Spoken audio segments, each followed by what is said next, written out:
Hey buddy. Alright, so let's have a look here. Bitcoin says, well, Justin Wilson wants to know what's the tool we're using to remove dew claws. It's just a pair of forceps. And they are available at my Breeder Supply in a puppy carrier. And the ones that I really like are what are called mosquito forceps. They're small ones.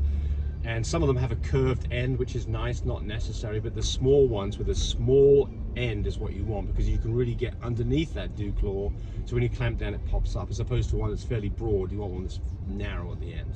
I like the straight ones. Tammy likes the straight ones. Okay, great. There you go. Yeah. Both fun. What I don't like are the big ones. The big ones is very hard to get in the right place on a little and puppy. It's in your way. Yep, right. And you can not get the whole dew claw out, and if that happens, they grow back.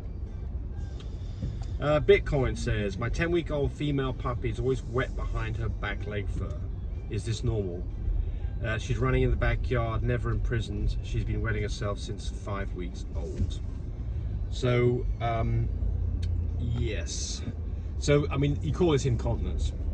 This is a dog that's not controlling his bladder properly. And sometimes there's medicine for that. Yes, there is. Go to your vet and find out. There is. And so I think that this is a vet visit.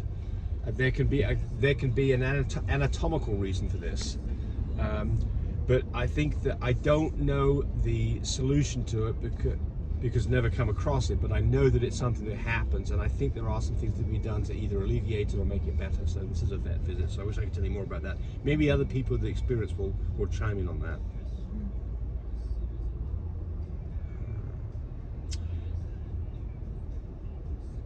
Okay, Rachel Renee, she's the one who had one last time. I absolutely love your channel. We have 2 Frenchies we plan to breed in the future, and we're absolutely getting genetic testing done before we do so. But we have a male lilac tri, he has tan points, white chest, and we have a lilac merle female quad. She carries cream, chocolate, tan, and merle. Any ideas what kind of pups we could possibly get? Yes, I do. So she did have the DNA no, test but she done? told us a lot about it. So, okay. Right, so we've got first Just from off, her information, this is what James sees. we've got 2 lilac dogs. You will get all lilacs, that we know.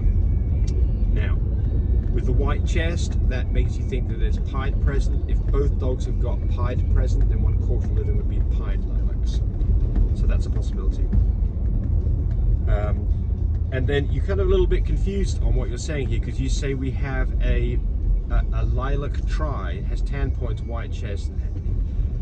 Sorry, the merle female quad, she carries cream, chocolate, tan. Well, look, she's got to carry.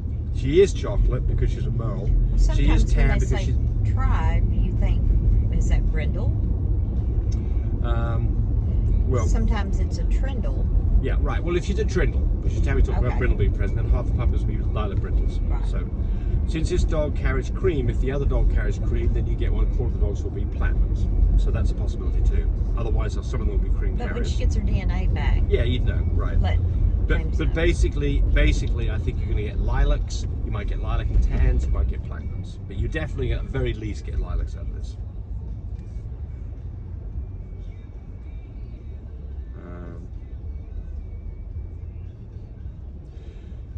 My Frenchie, this is Hannah HW, says, my Frenchie is 61 days from AI, sleeping a lot. When do you recommend a reverse progesterone? Take a temperature. Start taking a temperature. Keep it. You should already be doing this. You should have done this about 5 days before this point. a week to 5 days. Yeah, what we're looking for is a slow drop in temperature from a temperature that's above 100 to a temperature that goes below 99.0. So we do our first progesterone test typically when the temperature's got down to about 99.2. The problem with the progesterone test is it does not predict when puppies are due. It just tells you whether it's safe to take puppies. So you'll get vets who want to do a progesterone test every day, and what that does is runs the bill up. It doesn't really help you very much at all. Right. So, and those aren't cheap at the vet's office. No, that's why you need a progesterone machine. Yeah, We sell them at my... save a bunch of money. Yeah. And plus you can make money off How many progesterone tests did we do this last previous breeding? Oh my word. What? 6? Yeah. 6 tests? I was gonna If say we'd gone to 5. the vet, had this done, it probably cost us $600 to $1,000. You already paid for the... Paid for a good chunk of a machine. Yeah. At that point. Yeah, and you make money on it because people find out you got a progesterone machine. They're going to come to you, and you can charge $50 to $75 to do their test. Yeah, and there's 2 other things. You get bigger litters because you get your timing right.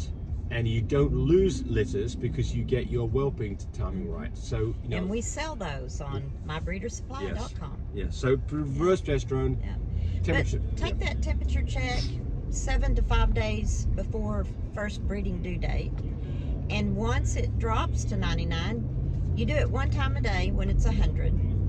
When it drops to 99, do it twice a day, morning and evening. After they go potty, let them come in for a little bit and then take their 10. So that way you can catch it exactly when that temperature drops. We did it on Phoebe, and she kept on going from 99 to 103 to... Well, finally she dropped to 99. She dropped to 97. 98, and then she dropped all the way down to 97.3. So. Yep. And by the way, you'll see dogs shiver. That's probably because the temperature's dropped. You'll feel their ears really cool. Yep.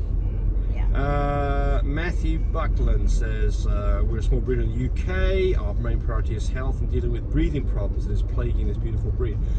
Well, so, you know, of course, French Bulldogs, braces for Salix, smush faces, tend to have collapsed nares and soft, elongated soft palates. So it is part of the problem.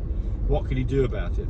Choose dogs that, you know, that are breathing okay. And it's kind of a catch-22 because, you know, I don't like a French Bulldog with a long snout. But the long snout means he probably doesn't have an elongated palate, and it probably doesn't have breathing issues. You can have a little length and it's okay, but... Yes, right. So, you know, look at the parents and decide what to get based on that. Hey, thanks for watching the video. I really appreciate people who subscribe to me. It helps me, encourage me to do more of these videos. But do remember, disclaimer here, I am not a vet. I'm not a licensed medical professional. I'm purely a person who's been breeding dogs for the last couple of decades. Any information that you got from this video, use at your own risk. There's nothing implied here, and certainly this should not be used as a substitute for advice from your veterinarian or your medical professional. I hope you enjoyed the video. Come back for more of them. Bye.